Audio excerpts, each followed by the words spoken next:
Congressman Todd Akin, I know you know the comments that he made about legitimate rape over the weekend. You've served with the congressman for the last 2 years, or nearly 2 years in Congress. He's being portrayed as all sorts of things right now.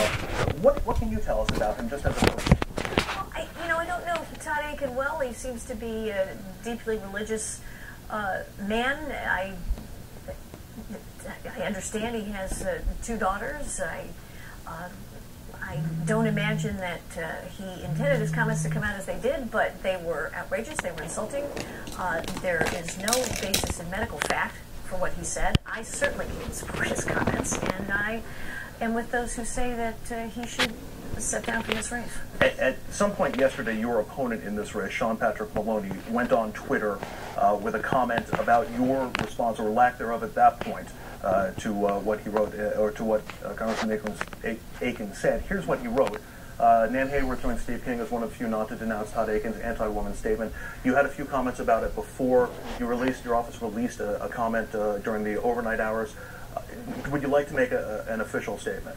Well, in fact, we have made. I have made an official statement. We were responding to some requests from journalists, and of course, I also have a lot going on in terms of just being on the road with constituents. But absolutely, his his comments were, as I just noted, insulting, offensive, completely unsupported by any medical evidence, and demeaning to women. No woman should ever be at the mercy of a man who forces himself on her, and every woman has the right to control her own reproductive destiny. You can't make it plainer than that. In the official release from your office during the overnight, you also said that you think it should be up to the people of Missouri to determine whether Congressman Akin continues to remain a candidate for the U.S. Senate, as well as a member of the U.S. House. Well, I said it is up to the people of Missouri, sure. Essentially. The de facto leader of your party right now, Mitt Romney, the presumptive nominee, he released a statement the other day, and he went a little bit further. He said Akin's comments were offensive and wrong. I think he should exit the Senate race. Do you think he should exit the Senate race? Do you think he should resign from Congress? Well, I certainly can't support him. I think he should leave the race for the sake of, speaking as someone who would like to see a Republican who is of sound mind and policies hold that seat. I think it's a political liability, potentially. But having said all of those things, clearly it will ultimately be the decision of the voters in Missouri, the Republican voters in particular, if Congressman Akin does not voluntarily leave the race. It's a very troubling situation politically, and as someone observing the public discourse. Now, the incident with Congressman Akin has, for better or for worse, re-injected the issue of abortion into the national dialogue right now. And we did a little digging around, trying to find some information, both about Congressman Akin and about your takes on the issue. NARAL, the biggest pro-choice group in the country, issues grades on individual members. Your grade from NARAL is a 5% out of 100%. Representative Akin's grade is a 0% out of 100%. Your 5% grade was based on a few votes that you've taken, and NARAL lists them as well. You voted to block Planned Parenthood funding twice, ban abortions in state exchanges, come up with tax penalties for private insurance plans with abortion coverage. You've got hospitals are allowed to refuse emergency abortion care. You voted for the D.C. abortion ban, the global gag rule as well, and abortion training restriction. We took a vote on a so-called D.C. abortion bill recently, and I actually voted present because I feel that those issues should be left to the people in the District of Columbia. And how should pro-choice voters in the 18th District view your campaign for re-election, given that score? And I'm sure you would like their votes regardless of their position on abortion. Well, I'm staunch about taxpayer funding, and that the tax treatment of those issues has to be clear-cut.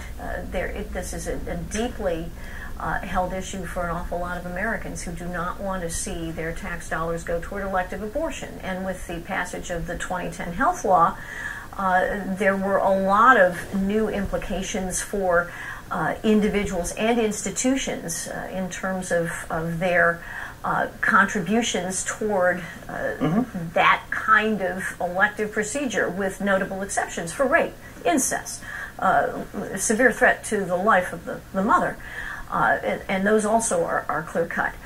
But I do support conscience protections for our institutions and for American taxpayers, if you will. Even if that leaves some women potentially not able to get an abortion, or at least to get the funding for an abortion. I cannot imagine that there would be a circumstance in which there would be a proscription on the provision of those circumstances, of those procedures when they are legally allowed, that would not be provided for in some way. But it can't be with federal tax dollars on this sort of routine basis. There are legitimate emergency circumstances, rape, incest, life of the mother.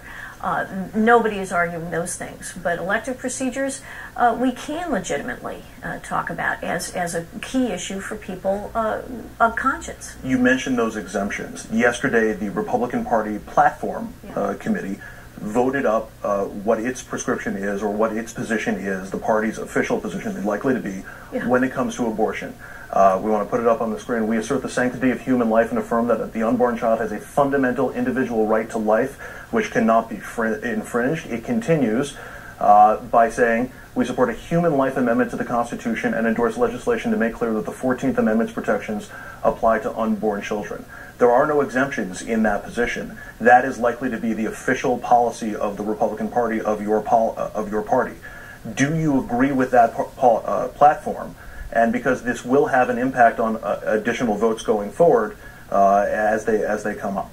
Potentially. I don't specifically campaign on the Republican platform. I didn't in 2010 campaign on the antecedent Republican platform, which was the 2008 platform, which had, as far as I know, very similar language. I represent the citizens of the Hudson Valley, the constituents of the Hudson Valley.